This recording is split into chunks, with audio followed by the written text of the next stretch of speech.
And आप सबका स्वागत है हमारी यूट्यूब चैनल पे। हम लोग यूपी डीएलएड फर्स्ट सेमेस्टर पढ़ेंगे आज, और फर्स्ट सेमेस्टर का जो आप लोग का पेपर फर्स्ट है, बाल विकास एवं सीखने की प्रक्रिया, इसके सन 2023 के प्रीवियस ईयर प्रश्न को सॉल्व करेंगे। आपको मैं कुछ इंपॉर्टेंट चीजें बता दूं कि ये कितने मार्क्स का होता है। तो ये 50 मार्क्स का पेपर होता है। आपकी टाइमिंग 2 घंटे की होती है, जिसमें आपके 15 ऑब्जेक्टिव आते हैं, 15 आपके वेरी शॉर्ट प्रश्न आते हैं, 10 आपके लघु प्रश्न आते हैं। ये आपके 15 क्वेश्चन 15 ही मार्क्स के होते हैं। ये भी आपके 15 क्वेश्चन 15 मार्क्स के होते हैं।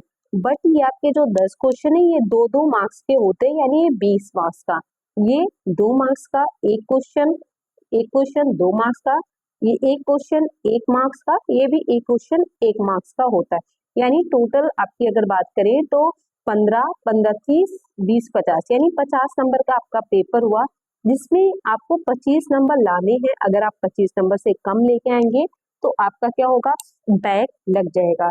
इसीलिए आपको ये सारी छोटी छोटी चीजें पता होनी चाहिए कि कितना नंबर हमें लाना चाहिए कि जिससे हमारा बैक ना लगे। तो आपको आई होप कि समझ में आ गया होगा कि कितना नंबर आपको चाहिए। तो आपको 50 में 25 नंबर चाहिए, जिससे आप पास हो जाए, आपका बैक ना लगे। और आपको पता ही होगा कि पेपर फर्स्ट में 8 सब्जेक्ट होते हैं, मैंने आप लोगों को बताया है। डिटेल सिलेबस मैंने बता दिया कि कितने पेपर होते हैं, कितने मार्क्स के होते हैं, क्या पूर्णांक होता है, कितने नंबर के प्रैक्टिकल होते हैं, कितने इंटरनल एक्सटर्नल, इन सब चीजों के बारे में हम लोगों ने बता दिया। आप आई होप कि आप लोगों ने देख लिया होगा। अगर नहीं देखा होगा तो मैं डिस्क्रिप्शन में लिंक दे दूंगी। आप फर्स्ट सेमेस्टर के स्टूडेंट हैं तो आप चैनल पे नए ही हैं, आप चैनल को सब्सक्राइब कर लीजिए, बेल आइकन जरूर दबा दीजिए, जिससे आपको क्लास की नोटिफिकेशन मिल जाए। हम लोग डीएलएड फर्स्ट सेमेस्टर की क्लासेस आज से स्टार्ट कर रहे हैं। आपको डिटेल सिलेबस बता दिया गया है, मैथ का सिलेबस बता दिया गया। आज जो हम लोग पढ़ेंगे, हम लोग का पेपर फर्स्ट सन 2023 के प्रीवियस ईयर से सॉल्व करेंगे, क्योंकि आपके लिए, आप फर्स्ट सेमेस्टर के स्टूडेंट हैं, आपको नहीं पता है कि आपको क्या पढ़ना चाहिए, क्या नहीं पढ़ना चाहिए। इन सब चीजों के बारे में आपको बहुत ज्यादा जानकारी नहीं होगा। इसलिए नहीं होगा क्योंकि आप अभी नए हैं। आप बहुत ज्यादा इधर उधर सर्च करने में बचेंगे, ढूंढने में बचेंगे कि मैं क्या पढ़ लूं, क्या छोड़ दूं। तो आप लोग परेशान मत होइए, आप हमारे चैनल से जुड़िए।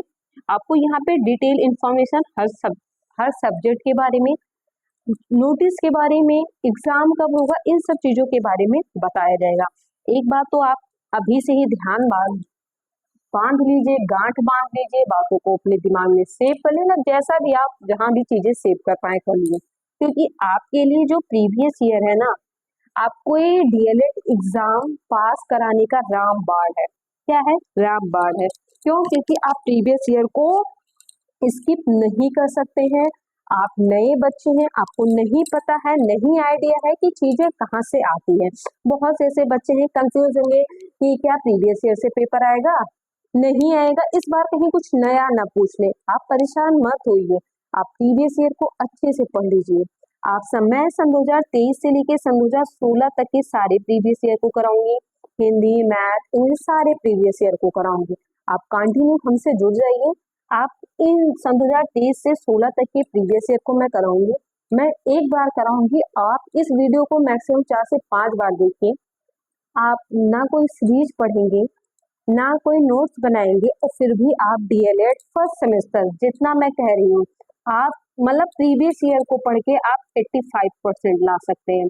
बट आपको चाहिए कितना? 90% प्लस, मतलब 90 के प्लस रहे, 92 93 95, ऐसा अगर आपको परसेंटेज चाहिए, 96% आपको चाहिए, तो आपको एक पड़ाव और पार करना पड़ेगा। वो पड़ाव क्या है? सीरीज। क्या? सीरीज। आप पवन ले लीजिए या राजन ले लीजिए, पवन राजन से आप प्यार कर लीजिए। क्यों? क्योंकि ये आपको 95-96% दिलाएंगे। प्यार कर लीजिए पवन राजन से, और प्रीवियस ईयर से ये आपको 96% दिलाएंगे। क्यों? क्योंकि पवन सीरीज, राजन सीरीज से ही प्रश्न आते हैं। आप फर्स्ट सेमेस्टर हैं, आप बहुत कंफ्यूज हैं, बहुत सारे वीडियो इधर उधर देख रहे होंगे, इन सब का कोई मतलब नहीं है। मैं अब फालतू बात, बहुत से ऐसे बच्चे हैं ना, बाद में कमेंट करते हैं कि आपने फर्जी के 2-3 मिनट खा लिए, तो मैं फर्जी के 2-3 मिनट नहीं खाऊंगी। क्योंकि बहुत से बच्चों को फर्जी लगता है, बहुत से बच्चों को ऐसा लगता है कि हाँ, मैं जो इतने दिनों से ढूंढ रहा था, जो मुझे इम्पोर्टेंट न्यूज चाहिए था, वो मुझे मिल गया। तो आई होप कि आपको चीजें समझ आ गई हो। स्टार्ट करते हैं हम लोग अपने फर्स्ट प्रश्न से। चैनल को सब्सक्राइब जरूर कर लीजिए। फर्स्ट प्रश्न क्या है कि केंद्रीय प्रवृत्ति का मापक नहीं है। आपका जो केंद्रीय प्रवृत्ति है उसका मापक क्या नहीं है? तो आपका जो माध्यमान है ये तो है माध्यांक, मूल्यांक, बहुलक। माध्यमान, माध्यांक, बहुलक, ये सब आपके क्या है? केंद्रीय प्रवृत्ति के मापक हैं। इसमें पूछा क्या गया है इस प्रश्न में कि क्या नहीं है? तो क्या नहीं है आपका? प्रसार। प्रसार ये आपका केंद्रीय प्रवृत्ति का माप नहीं है। केंद्रीय प्रवृत्ति का मापक प्रसार नहीं है क्योंकि केंद्रीय प्रवृत्ति की सांख्यिकी माप के रूप में बताया जाता है। नेक्स्ट, थर्नडाइक ने सीखने से संबंधित मुख्य कितने सिद्धांतों को प्रतिपादित किया है? तो इन्होंने 3। आप डीएलएड फर्स्ट सेमेस्टर की हैं, इसके बाद आप टेट का पेपर देंगे, सी टेट का देंगे, सुपर टेट का देंगे। बहुत से ऐसे बच्चे हैं जो बीएड करके बीटीसी करके आए हैं, तो वो टेट सी टेट को दे के आए, तो उन लोगों के लिए तो ये पता है कि जो आपका फर्स्ट पेपर है इम्पोर्टेंट है, क्योंकि TET, C TET, super TET में बाल विकास का पेपर होता है। आपको बाल विकास से यहीं से प्रश्न आते हैं।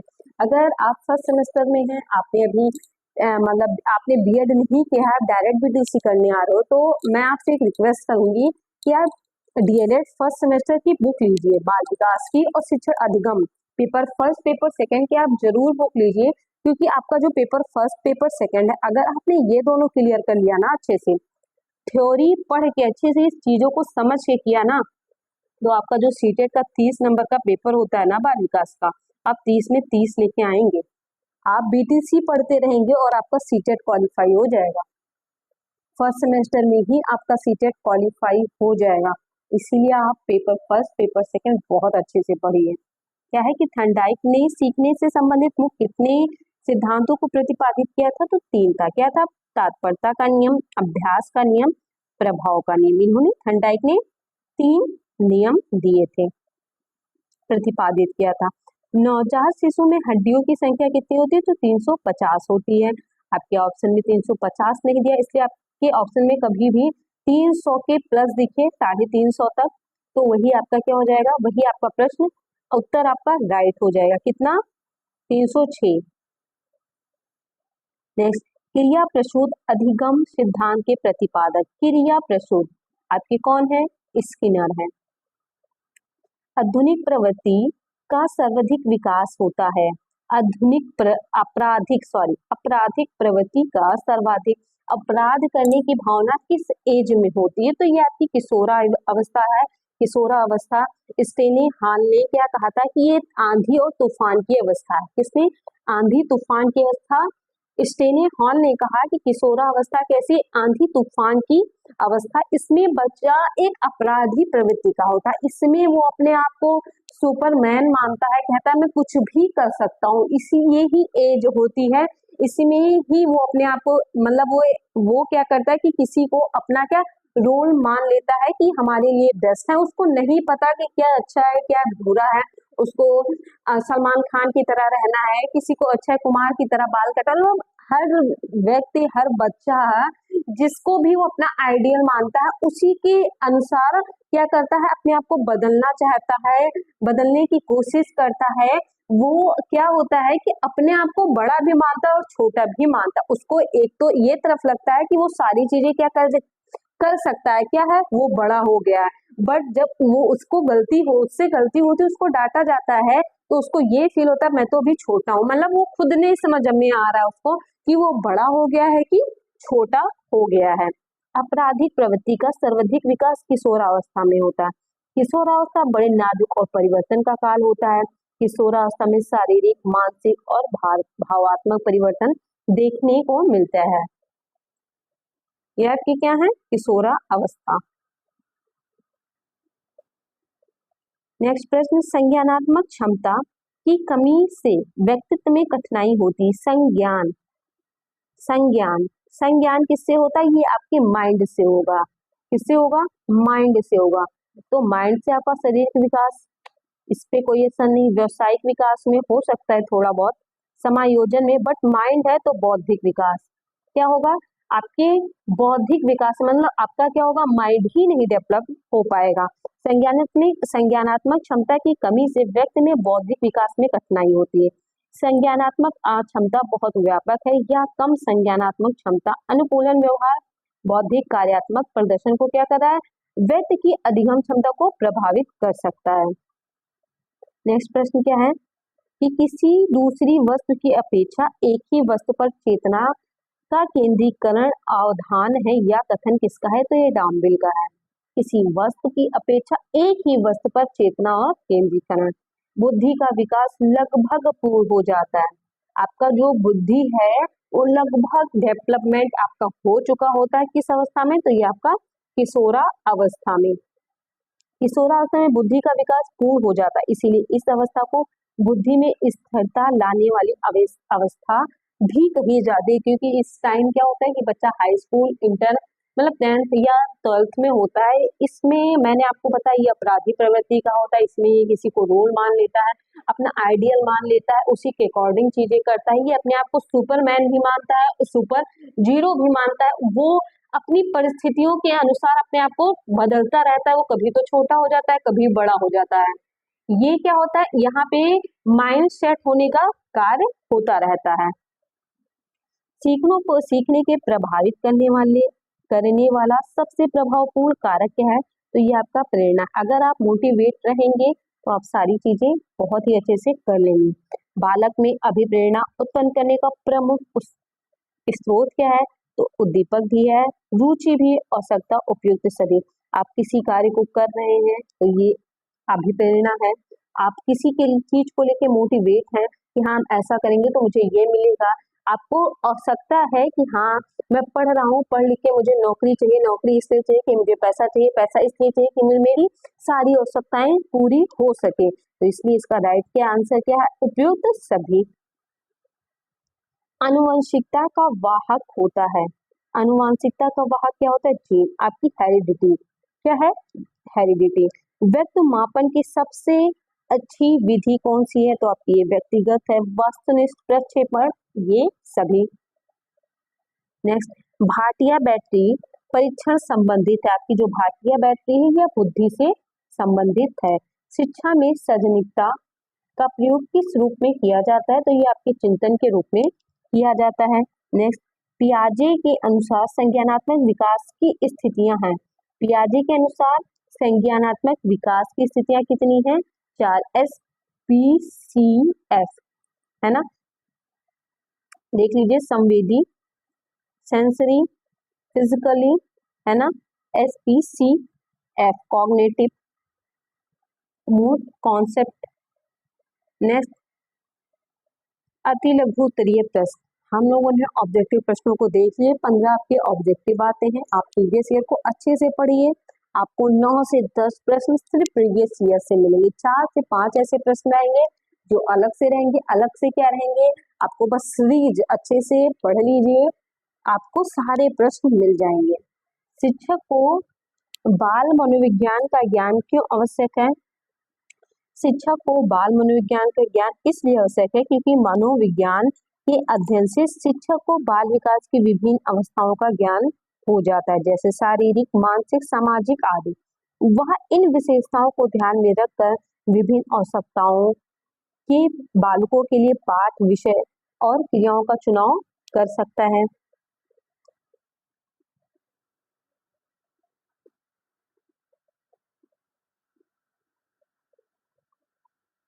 एक सेकेंड, क्या है? बाल्यावस्था की प्रमुख 2 विशेषताएं, शारीरिक एवं मानसिक, वास्तविक दुनिया के साथ संबंध। बाल्यावस्था शारीरिक, यह अवस्था शैशवावस्था में अस्थिरता से भिन्न होती है। बाल्यावस्था में बालक शारीरिक और मानसिक रूप से क्या होता है? अधिक स्थिर होता है। बाल्यावस्था में वे अधिक संतुलित और क्या हो जाते हैं? शांत होते हैं। वास्तविक दुनिया के साथ संबंध, बाल्यावस्था में बच्चे वास्तविक दुनिया के साथ संबंध बनाना शुरू करते हैं। वे परिवार, स्कूल और दोनों के साथ संबंधों के माध्यम से सामाजिक कौशल सीखते हैं। नेक्स्ट प्रश्न आपका क्या है? बालक में विस्मृति कम करने के उपाय बताइए। बालक में विस्मृति कम करने के दो उपाय क्या है? किसी वस्तु को स्मरण करने में पूर्ण ध्यान होना चाहिए, स्मरण के पश्चात विश्राम करना चाहिए। आप कोई भी चीज सीख रहे हैं ना, तो थोड़ी देर बाद आपको विश्राम चाहिए, क्यों? क्योंकि थकान सा होता है और आपका माइंड ज्यादा देर तक वर्क नहीं कर पाता है। आप धीरे धीरे करके अपने चीजों को पढ़ते रहिए और क्या करिए? समझते रहिए। आप एक बैग चीजों को पढ़ेंगे ना, तो सारी चीजें बाउंस हो जाएंगी।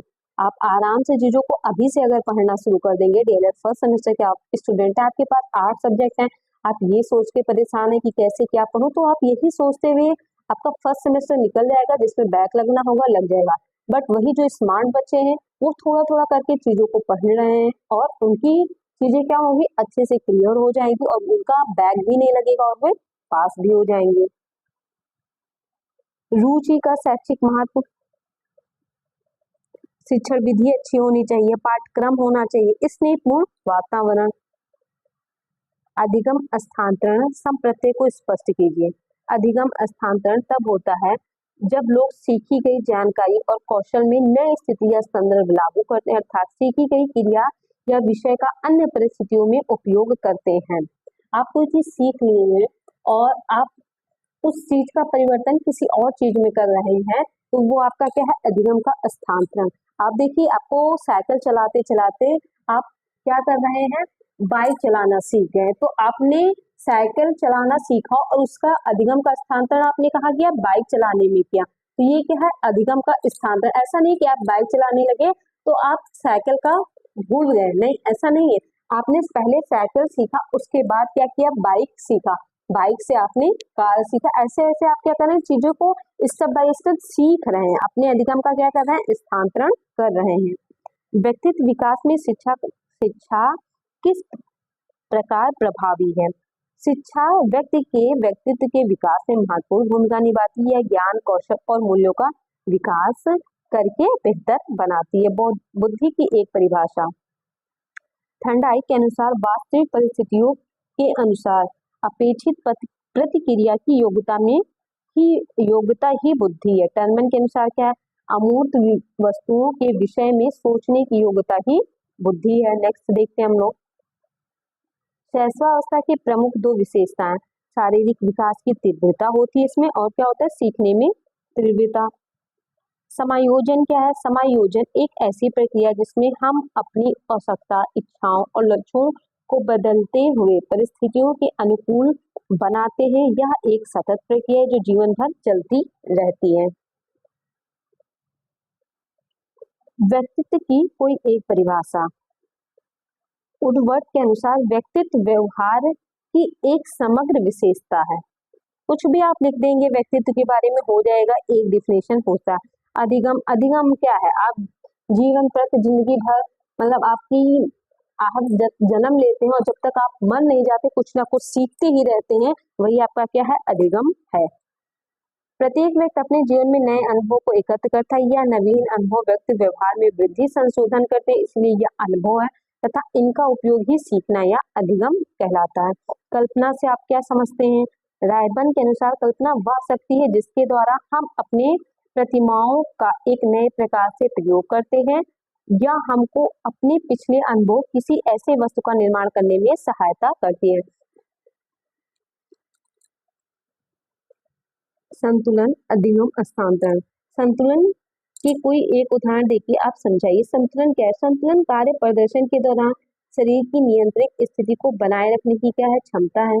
सभी परिवेशों और कार्यों में प्रभावी ढंग से कार्य करने के लिए हमें स्थिर और गतिशील दोनों गतिविधियों के दौरान नियंत्रित स्थिति बनाए रखने की क्षमता और क्या है? आवश्यकता। अधिगम अधिगमांतरण क्या है?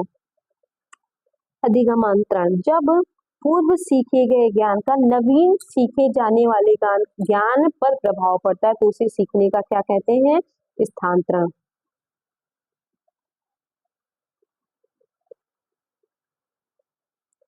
शैशवावस्था में शिक्षा का स्वरूप कैसा होना चाहिए?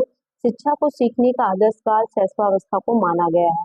इस अवस्था में बच्चा सक्रियता से सीखने में आरंभ करता है। शिशु देश के भावी नागरिक होते हैं, इसलिए इस अवस्था में ऐसी शिक्षा देनी चाहिए जिसमें शिशु का सर्वांगीण विकास हो सके।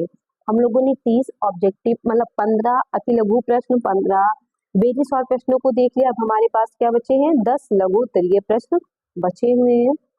आई होप कि आप सभी को वीडियो पसंद आ रही है। वीडियो पसंद आ रही है तो चैनल को आप सब्सक्राइब जरूर कर लीजिए, बेल आइकन दबा लीजिए जिससे आप सभी को नोटिफिकेशन मिल जाए। बचे हुए लघु उत्तरीय प्रश्न हम लोग नेक्स्ट वीडियो में देखते हैं। धन्यवाद।